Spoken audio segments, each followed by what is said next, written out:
Olá, sejam todos muito bem-vindos. Olá, você aqui do Instagram. Olá, você aqui do YouTube. Sejam todos muito bem-vindos, sejam todas muito bem-vindas. A nossa live de segunda-feira, para quem não me conhece ainda, meu nome é Marcos Barros. Eu sou terapeuta, especialista no tratamento de fobias, não importando o tempo que você tem de fobia ou a intensidade da sua fobia. Hoje nós vamos falar, a nossa temática de hoje, de segunda-feira, geralmente é fobia em foco. É uma temática onde a gente não pega uma fobia específica e fala sobre ela. A gente fala da fobia de uma maneira um pouco mais generalizada. Então ela tem uma vibe um pouco mais de aula. Eu falo sobre fobias e não pego uma fobia muito específica para falar dela. E o que aconteceu foi o seguinte: Fobia em Foco da semana passada, eu tinha aberto uma caixinha de perguntas, foi feito sobre mitos e verdades sobre as fobias. E eu tinha aberto uma caixinha de perguntas no Instagram, no dia, perguntando para as pessoas o que ela entendia, né? Qual era a crença que ela tinha a respeito de fobias. Não que ela me fizesse necessariamente uma pergunta, mas assim, o que você entende quando você pensa em fobia, né? E eu recebi tanta resposta e abri uma outra hoje também, e acabou ficando tantas e tantas e tantas questões interessantes e curiosas que eu resolvi fazer a parte 2. Não deu para fazer tudo isso num vídeo só. Então eu tive que fazer a parte 2. Hoje então, o tema hoje é mitos e verdades sobre a fobia, parte 2. Nós vamos falar um pouco mais sobre as maiores questões, as maiores dúvidas sobre fobia, porque por incrível que pareça, ainda não sei exatamente por qual motivo, as fobias elas são dentro do escopo de tratamento de saúde mental, elas são subjugadas, elas são meio que escanteadas, assim, você não ouve falar muito por aí, existe muito tabu ainda para se falar quando se fala em fobias, né? Então as pessoas que têm fobia muitas vezes têm vergonha de ter fobia, dependendo do que essa pessoa tem fobia, ela acaba dando desculpa de que para desviar do fato da fobia e tudo mais, não consegue falar, ou ela entende e acha que o tratamento é muito longo e por isso ela nem procura tratamento. Enfim, o fato é que você não encontra muito por aí, não se fala muito sobre esse assunto. E a minha ideia aqui com o meu canal é justamente desmistificar esse assunto, mostrar para as pessoas que têm fobia e que sofrem com fobia de alguma maneira, porque não existe uma fobia em que você não sofra, por mais, vamos dizer assim, boba que ela seja, você, em algum momento você sofre, você tem uma crise e isso vai desencadear algum problema. Então, assim, a minha ideia aqui é mostrar para essas pessoas que elas não precisam fugir disso e que é possível ela viver sem isso. Talvez isso não seja coisa que atrapalhe a vida dela demais, mas se isso atrapalha alguma coisa e se é possível de uma maneira mais rápida e simples e definitiva resolver, por que não se ver livre disso? Existem as fobias que nós chamamos de fobias espinha, que são aquelas fobias onde atrapalha um pouco a vida da pessoa, mas ela desvia, maquia, tal, e passa batido, vamos dizer assim.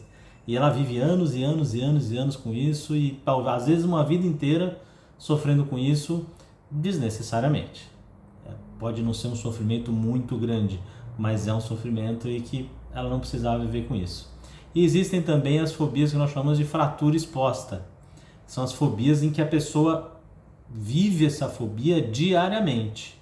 A gente tem falado sobre elas nas quartas-feiras, nas lives de quarta-feira, tá? Então eu pego essas fobias mais fortes e mais frequentes e a gente acaba falando sobre elas. Mas na verdade a ideia total, no geral, das duas e de todas as lives que eu faço é justamente desmistificar e mostrar para as pessoas que não precisa, que sofrer, temer pelo real é legítimo, mas temer pelo imaginário é sofrer desnecessariamente.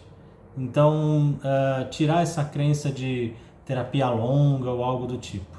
ok? Então, se você sabe, você que está aqui conhece alguém que sofre com fobia, seja ela a que nós chamamos de espinha ou fratura exposta, ou seja, fraco, forte, seja lá qual for, toca aqui no aviãozinho e chama ela para essa live. Ela vai gostar de ouvir o que eu vou falar hoje, ok? Vamos lá, vamos começar então, porque tem bastante mito sobre esse assunto, que é importante ser quebrado, porque senão ele se perpetua e é o que faz as pessoas sofrerem com isso uma vida inteira, muitas vezes. Eu pego pacientes aqui no consultório com 30 anos de fobia, 40 anos de fobia, e eu nem estou falando das fobias menores não, tá? Essas grandes mesmo. Tem pessoas que sofrem, como foi o tema da semana passada, que eu comentei, uma paciente minha da outra semana, em que fobia de elevador. Então, imagina, você morar na cidade grande, ela mora num prédio e tem fobia de elevador. Então assim, há 30 anos, há 20 e poucos anos, 30 anos, é desnecessário, completamente desnecessário, tá? Então vamos lá. Primeira crença aqui, a primeira afirmação é a seguinte: só se cura a fobia se enfrentar ela. Bom, aqui é o seguinte, primeiro, é um mito, para começar, tá? Já vou falar logo a resposta, mas essa é uma resposta que exige uma certa explicação, ok? Então assim, só se cura a fobia se enfrentar ela. Isso está errado. Primeiro que não só se cura a fobia dessa maneira.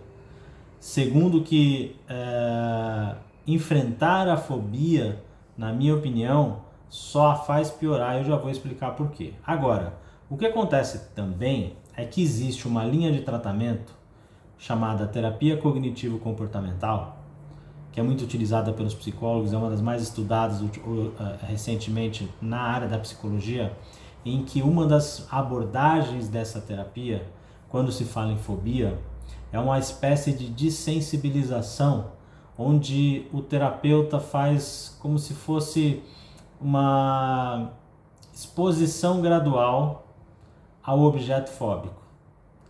Mas ainda assim, isso é dentro de um ambiente, ou vamos dizer assim, existe um protocolo, você está sendo acompanhada por um profissional.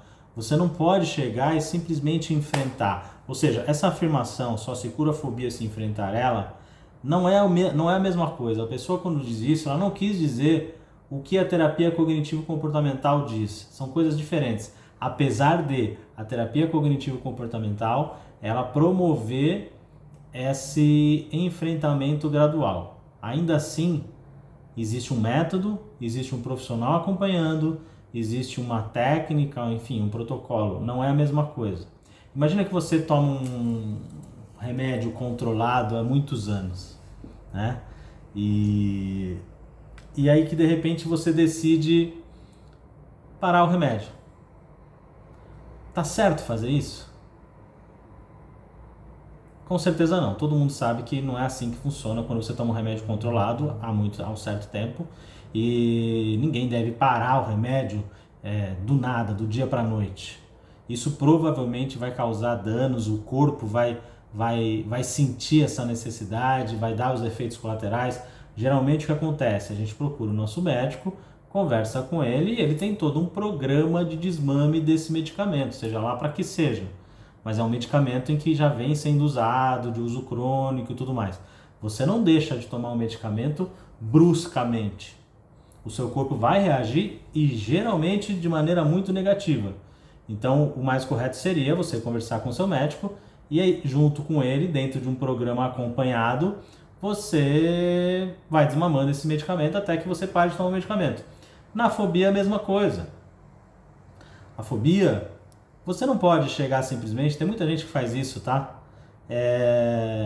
E enfrentar. Não, se você passar por isso uma vez, isso aí tá resolvido e você não vai mais sentir isso nunca mais. Então, fazer isso é como parar um remédio imediatamente. Isso não tá certo, tá?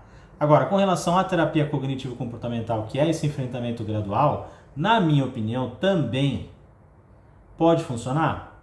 Pode, mas é muito lento e existe tratamento muito, infinitamente mais rápido que isso. Então, eu conheci esse final de semana uma pessoa que estava comemorando a possibilidade de falar em público, que ela tinha fobia de falar, tem ainda a fobia de falar em público, mas ela melhorou. Ela disse, nossa, que bom, graças à psicoterapia eu melhorei a minha habilidade de falar em público.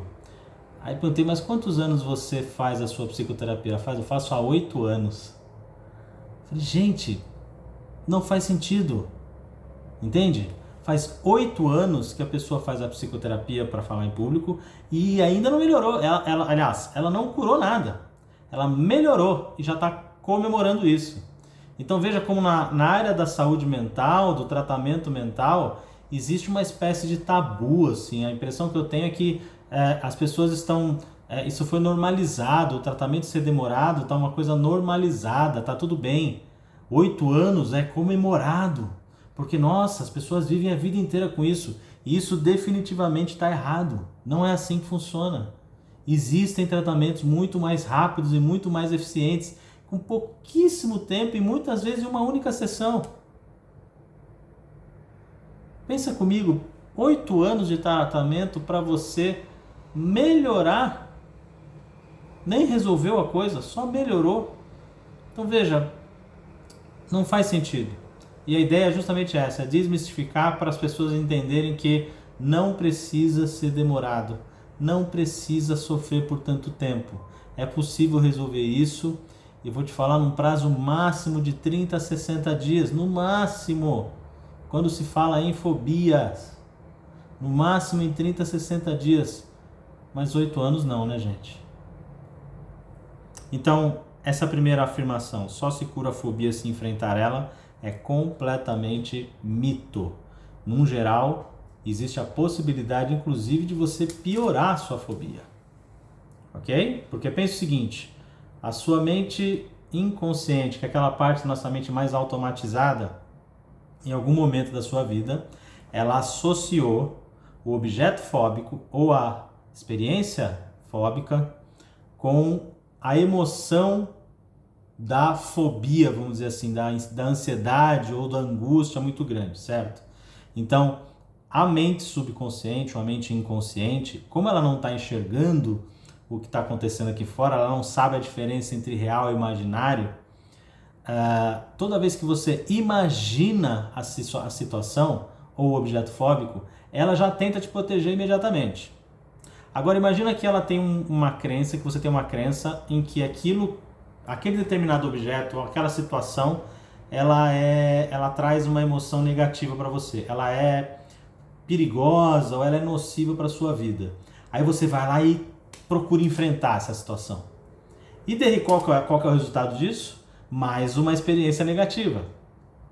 Tendo essa experiência negativa, isso reforça para a sua mente subconsciente que aquilo é muito nocivo para você, o que reforça a sua crença e cada vez fica mais forte, cada vez fica mais, a sua fobia fica mais presente. Então veja, o enfrentamento muitas vezes, ele ao invés de melhorar, ele tende, dependendo de como você faz esse enfrentamento cara a cara, assim de uma vez, ele tende a piorar e não melhorar. Então se tem uma coisa que você não deve fazer, talvez a gente fale um pouco sobre isso mais para frente, mas uma dica básica, inicial que eu posso dizer para vocês é o seguinte: nunca enfrente a sua fobia como se você tivesse que ser corajoso ou corajosa e enfrentar essa fobia.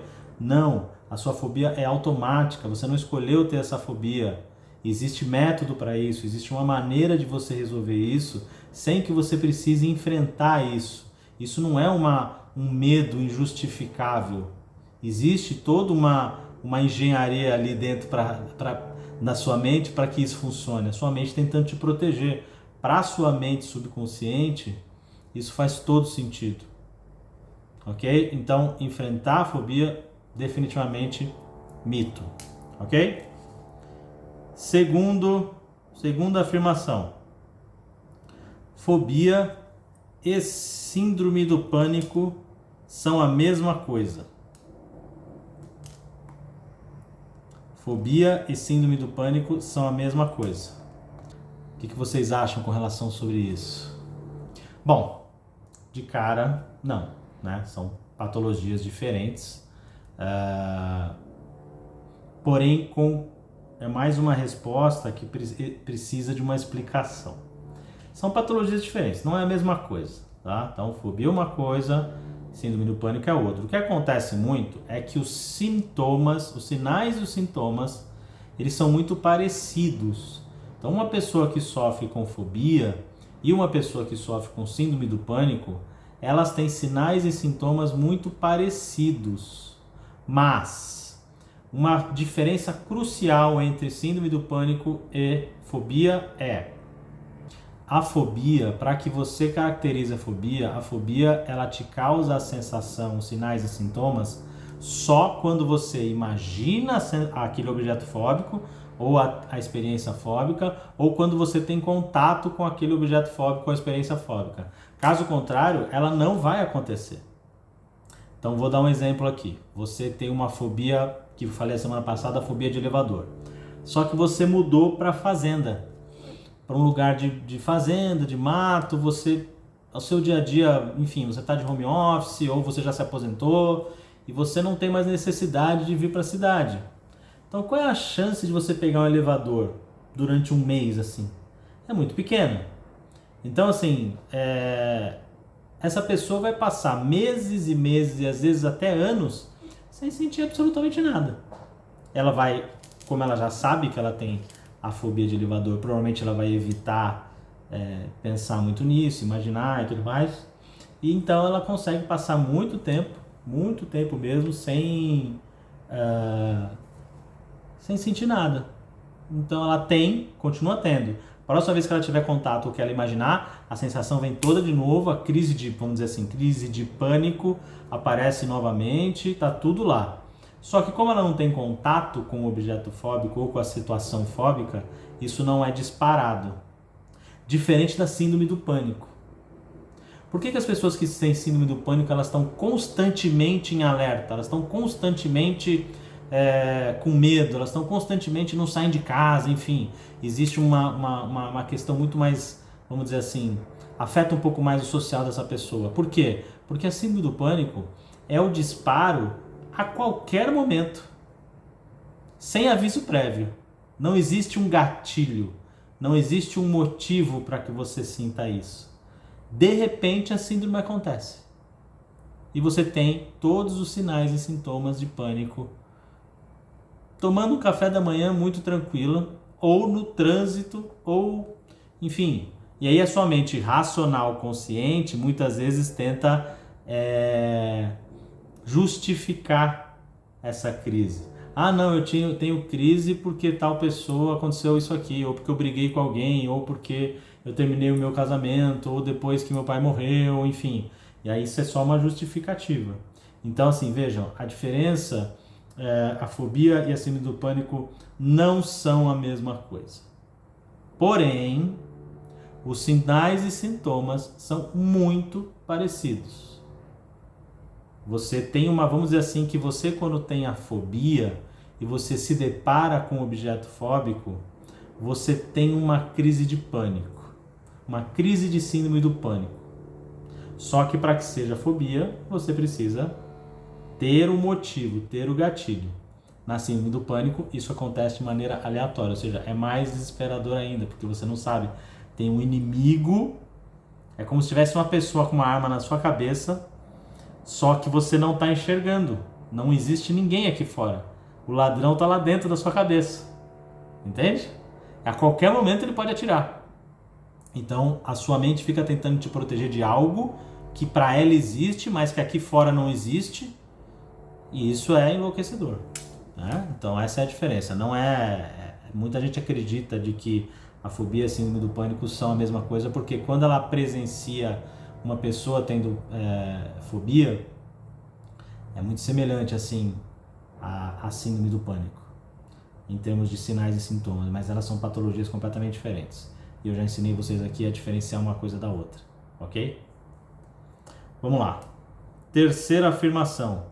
Fobia é hereditária ou genética. Esse aqui é muito interessante. O que vocês acham, gente, pessoal, que estão respondendo aqui para mim? Vocês acham mesmo que a fobia é hereditária ou genética? Bom, de cara já posso dizer para vocês que isso é um mito.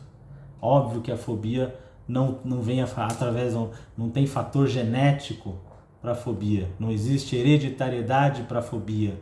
Não existe um DNA da fobia que passa de para filho ou de filho para neto e assim por diante. Mas eu entendo essa crença. Muita gente tem uma crença dessa.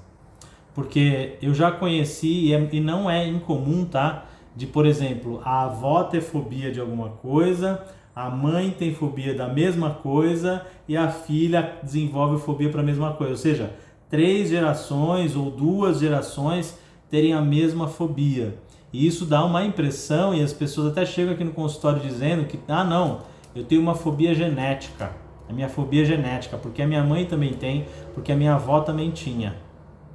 E na verdade, isso é uma falácia.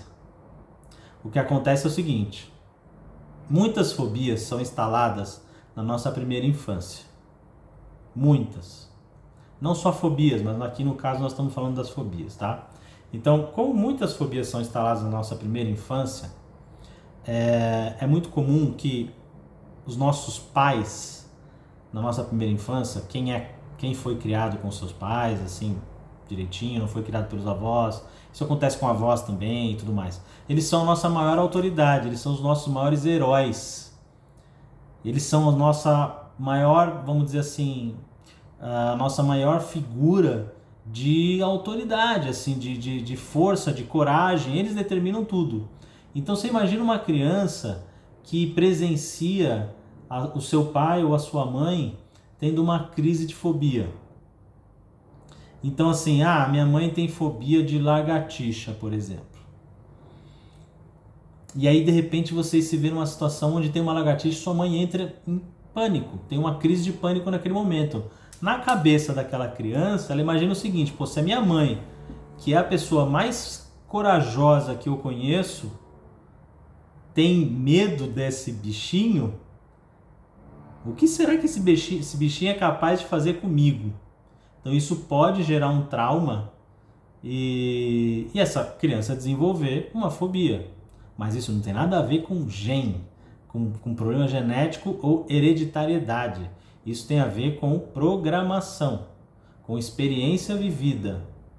E ouçam, por amor aos pais, isso não só a fobia, tá? Isso acontece com diversas outras patologias, outras questões. Por amor aos pais, os filhos copiam a dor dos pais. Anotem isso aí. Por amor aos pais, inconscientemente, os filhos copiam a dor dos pais. Porque eles entendem que aquilo é o normal. O ambiente em que você é criado torna tudo o que acontece naquele ambiente normal. Basta a gente ver as culturas.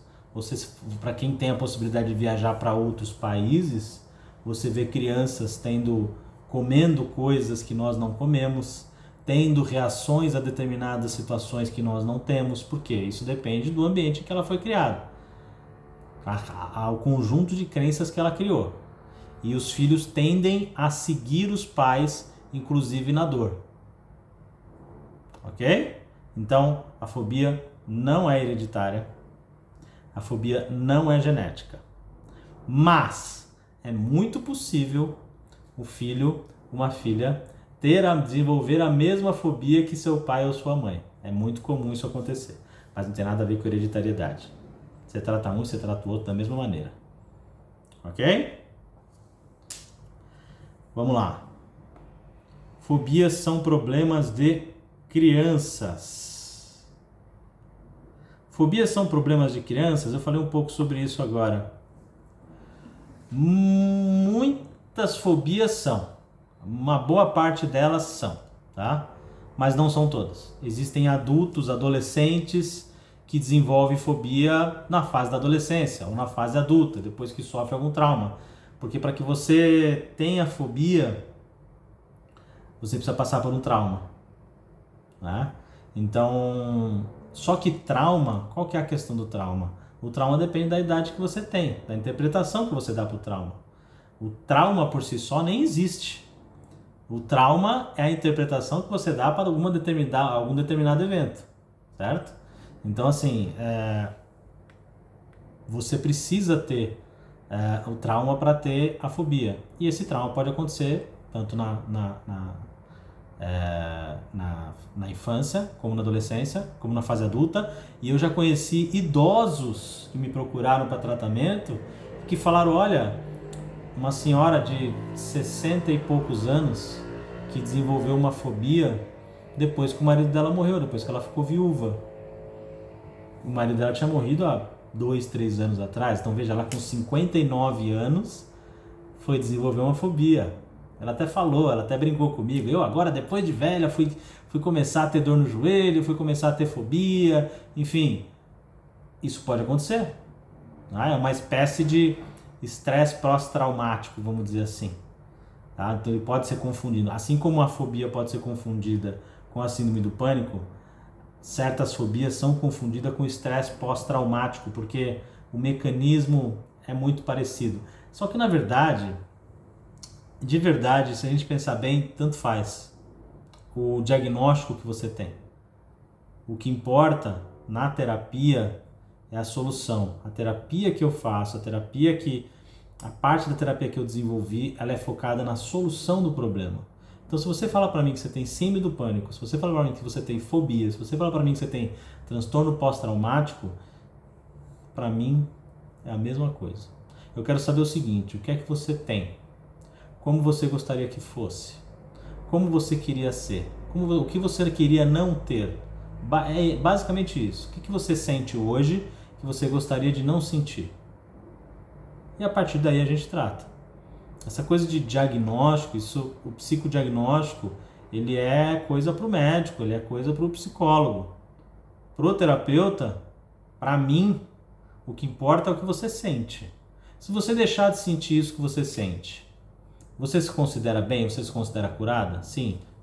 Então é isso. Vamos resolver isso daí de uma vez por todas. E de uma maneira muito rápida, muitas vezes em uma única sessão, em média de 1 a 3 sessões, no máximo 5 sessões, e num prazo máximo de 30 dias, 30 a 60 dias. Não mais do que isso. Então, se você trata a sua fobia e já passou esse tempo, saiba que você está perdendo tempo. Você está fazendo uma terapia que não está te dando efeito muito bom. Ah, mas eu já tentei de tudo, já tomei medicamento, eu já fiz todo tipo de terapia. Não, todo tipo de terapia você não fez. Senão você já tinha resolvido. Ok? Você pode ter feito muitas terapias e isso reforçou a sua crença de que a sua fobia não tem tratamento. Mas saiba que tem sim. E de uma maneira rápida e definitiva. E, mais uma vez, reforçando aqui, você não precisa ter vergonha de ter fobia. Porque a fobia não foi algo que foi escolhido por você. Foi a sua mente que associou por conta de um trauma, que às vezes você lembra e às vezes não. Ela associou o objeto fóbico à sensação da fobia, do pânico. Então, como é algo automático e você não tem controle sobre isso, você não precisa ter medo disso, ter vergonha disso, ok? Um dos meus papéis aqui na internet é tirar as pessoas com fobia do armário. Gente, resolve. Isso uma hora vai dar problema, ok? É fácil, exige um pouco da pessoa, mas é tranquilo, dá para resolver num prazo muito curto, ok? Então, fobias são problemas de crianças, mito. Pode acontecer na fase adulta, pode acontecer no idoso e na adolescência, certo? E a última aqui, fobias são causadas por traumas. Verdade.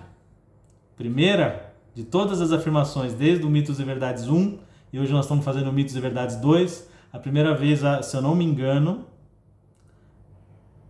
é que apareceu uma afirmativa verdadeira. Fobias são causadas por traumas em 100% dos casos. Você pode lembrar desse trauma, você pode não lembrar desse trauma, isso não importa, mas isso foi causado por um trauma. E tem um detalhe muito interessante, tá? Existem terapias como a hipnoterapia, por exemplo, em que a gente trabalha com a regressão de idade. E eu vou descobrir o porquê que eu tive esse trauma. Isso não trata nada, tá, gente? Descobrir o motivo da fobia não trata nada. Até porque tem muitas pessoas que sabem no momento em que essa fobia foi instalada. Eu tive um contato muito forte, isso me gerou um trauma e a partir dali eu tive uma fobia. Isso adianta alguma coisa para a pessoa não ter a fobia? Não, ela continua com a fobia do mesmo jeito. Então você saber o motivo da sua fobia, tanto faz. Não é isso que vai fazer você resolver a sua fobia. Entende? Existe uma conexão que é feita no seu cérebro entre o objeto fóbico e a sensação de pânico. Existe uma maneira da gente desconectar isso. E de repente isso, com uma bolha de sabão, você simplesmente deixa de sentir. Seria bom isso? Você deixar de ter a sua fobia dessa maneira? Então, assim, essa é uma afirmação verdadeira. Todas as fobias são causadas por traumas. É necessário que exista um trauma. Agora, relembrando, às vezes a gente imagina que trauma precisa ser algo traumático, realmente muito forte. Nossa, essa pessoa sofreu um trauma, ela foi acidentada, ou ela sofreu um abuso, alguma coisa assim que gera um trauma muito grande. E na verdade, o trauma, ele vamos dizer assim, ele é referente à idade que a pessoa tinha no momento do trauma. Você há de convir comigo que uma criança de 3 anos, o que é trauma para uma criança de 3 anos não vai ser para um adulto. Muitas vezes uma queda de joelho, uma criança que caiu de joelho, isso pode gerar um trauma nessa criança. Que no adulto, ele simplesmente levanta e segue o jogo. Entende? Então assim, quando a gente fala em traumas, é importante saber que não necessariamente precisa ter acontecido alguma coisa muito séria, muito grave na vida real. Às vezes é a interpretação que você deu para determinada situação. E nem precisa ser criança, tá? Mesmo adulto, eles reagem de maneira diferente à mesma situação. Então você conhece pessoas talvez que passaram pela mesma situação. Já bati o carro. Tem pessoas que batem o carro e nunca mais dirigem. E tem pessoas que batem o carro e isso é só chato, vai gastar um dinheiro e tal, e continua fazendo as coisas normalmente. Tem gente que é assaltada e nunca mais passa naquela rua. Tem gente que é assaltado, fica chateado, mas a vida continua e ele continua passando naquela rua. Então assim, as pessoas reagem de maneira diferente, de acordo com o que ela tem de programação na sua mente. Então trauma, ele é relativo, de acordo com a idade da pessoa. Ok? Então todas as fobias são causadas por algum trauma. A fobia é uma associação da sua mente com o objeto fóbico. E o que nós fazemos na terapia, a grossíssimo modo, é claro que existe uma série de questões e contextos para se colocar ali, mas a gente corta essa conexão entre a mente, o objeto fóbico e a sensação que você tem. Uma vez isso cortado, você não tem mais a sensação. A sua mente entende que não precisa mais te proteger do que ela está tentando te proteger. Ok? Existem passos para isso acontecer, mas saibam que não é complicado, não é a coisa mais difícil do mundo e que é possível resolver isso de uma maneira muito mais rápida e definitiva. Ok? Então, gente, eu acho que foi o suficiente. Fizemos 2 lives com o mesmo tema, porque tiveram muita... É um tema que exige muita resposta, né? Porque ele é um tabu muito grande entre as pessoas. Então eu acho que se você juntar a parte 1 com a parte 2, você vai ter resposta o suficiente para a maior parte das dúvidas sobre fobia. Tá bom? Se alguém tiver alguma pergunta, pode me mandar inbox, que numa outra live eu respondo. Tenham todos uma boa noite e até a próxima. Um beijo para vocês. Tchau!